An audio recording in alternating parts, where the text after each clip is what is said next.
बहुत पुरानी बात है। तामीर के शहर आगरा में एक मिरासी रहता था। शहर की एक गरीब बस्ती में उसकी एक छोटी सी झोपड़ी थी जिसमें वो अकेला ही रहता था। सिवाय खुदा के दुनिया में उसका कोई न था। वो सीधी सादी और ईमानदार जिंदगी गुजारता था। हाजिर जवाबी उसकी खासियत थी और गाना बजाना उसका पेशा। चुनांचे गा बजा कर ही अपना पेट पालता था। अगर गाने बजाने से उसे 4 पैसे मिल जाते तो कुछ खा लेता, वरना भूखा ही सो जाता। एक दिन वो पूरे शहर की गलियों में गाना बजाता फिरा, लेकिन अफसोस किसी ने उसे 1 पैसा तक न दिया। रात को भूखा ही अपनी झोपड़ी लौट आया। अगले दिन फिर सुबह सवेरे अपने ढोल को उठाया और निकल पड़ा। पूरे दिन आगरा की गलियों में घूमता रहा, अपने फन का मुजाहिरा करता रहा, मगर फिर वही नसीब, ना पैसा ना रोटी।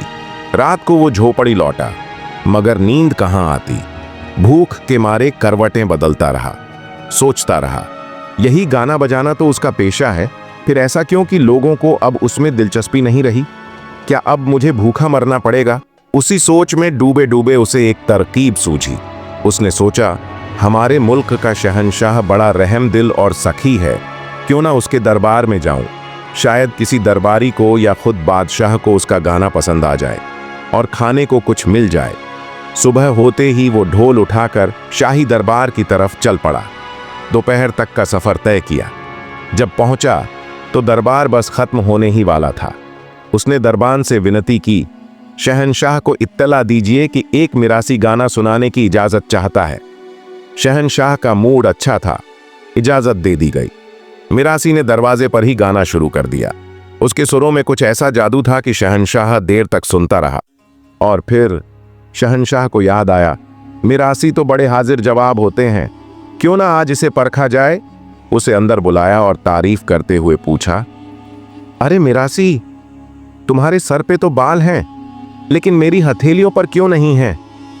मिरासी ने झट से जवाब दिया, हुजूर, आप तो बहुत सखावत करते हैं, इतना देते हैं कि हथेलियों के बाल तक घिस गए होंगे। शहंशाह हंस पड़ा, फिर पूछा, तो तुम्हारी हथेलियों पर क्यों नहीं है बाल? मिरासी बोला, हुजूर, इनाम आज मिला है, लेकिन मैं तो हर रोज ख्वाब में आपसे कुछ ना कुछ लेता रहा हूं। लेते लेते मेरे हाथ भी घिस गए हैं। दरबार में हंसी गूंज उठी। शहंशाह ने फिर पूछा, अच्छा ये दरबारी लोग, इनके हाथों पर भी बाल नहीं हैं? मिरासी ने मुस्कुराते हुए कहा, हुजूर, जब भी आप किसी को इनाम देते हैं ये सब हसरत से हाथ मलते रहते हैं। मलते मलते बाल भी घिस गए। शहंशाह बहुत खुश हुआ। उसने मिरासी को इनाम में एक शाही हाथी दे दिया, मगर मिरासी का चेहरा बुझा बुझा था। ये कैसा इनाम? उसने सोचा। भूख लगी है, खाने को कुछ नहीं, और इनाम में मिला है एक हाथी, जो ना मेरा पेट भर सकता है, ना ओढ़ने बिछाने के काम आ सकता है। हाथी को देखकर उसकी आंखें नम हो गईं। वह डरता था कि कहीं इनकार करने से शहंशाह नाराज न हो जाए, इसीलिए वो हाथी लेकर घर चला आया। छोटी सी झोपड़ी और पहाड़ जैसा हाथी। अब इसे रखूं कहां, खिलाऊं क्या? मेरे पास तो खुद खाने को कुछ नहीं। यही सोचते सोचते वह रो पड़ा। आखिर उसने फैसला किया। हाथी से कहा, भाई, मेरे पास सिर्फ एक ढोल है, वही ले लो। मेरी तरह गा बजाकर कमाओ और खाओ। खुदा हाफिज। ढोल हाथी के गले में बांधा, एक थैला लटकाया और उसे बाजार की तरफ ले गया। जैसे ही हाथी ने अपने कान हिलाए, ढोल बज उठा। ढम ढम ढम। लोग तमाशा देखने लगे और खुश होकर पैसे डालने लगे। हाथी चलता जाता, ढोल बजाता जाता और लोग पीछे पीछे। ये मंजर जब शहंशाह के एक जासूस ने देखा तो भागा भागा दरबार पहुंचा और सारी बात कह सुनाई। शहंशाह हैरान था। हाथी को झूमते, ढोल बजाते देख खुद बाहर निकल आया।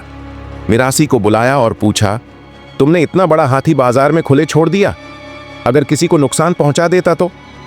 मिरासी ने पूरी बेबाकी से कहा, हुजूर, भूख से मजबूर होकर आपके पास आया था। शुक्रगुजार हूं कि आपने मेरा फन सराहा, लेकिन इनाम में जो दिया वो मेरी हैसियत से बाहर था। मेरे पास ना कुछ खाने को था, ना इसे पालने की ताकत थी, इसीलिए मैंने इसे भी फनकार बना दिया ताकि कमाए और खाए। शहंशाह उसकी बातों से बहुत प्रभावित हुआ। उसने फौरन हुक्म दिया कि हाथी को शाही फीलखाने भेजा जाए और मिरासी को गल्ला, नकद इनाम और बाकी जरूरत की चीजें दी जाएं, ताकि उसकी जिंदगी आराम से गुजर सके। दोस्तों, इस कहानी से हमें यही सबक मिलता है कि इनाम तभी मायने रखता है जब वो जरूरत के मुताबिक हो।